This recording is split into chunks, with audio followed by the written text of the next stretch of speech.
Okay, there's a lot of varying financial advice out there from several different professionals, and who do you trust for your financial advice?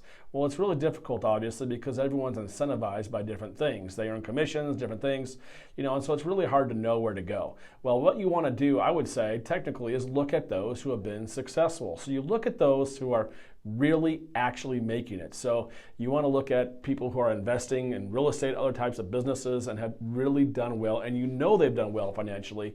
Well, what do they do? Who do they use? And so what we try to do at Protect Wealth is bring in individuals who are actively investing, who have made it financially because they've kind of been down that path. They know which way not to go, they know which way to go. And so you want to look for financial advice from people who are doing well financially. If your CPA tax advisor is not investing in real estate, for example, and you are, well, maybe look for one who is.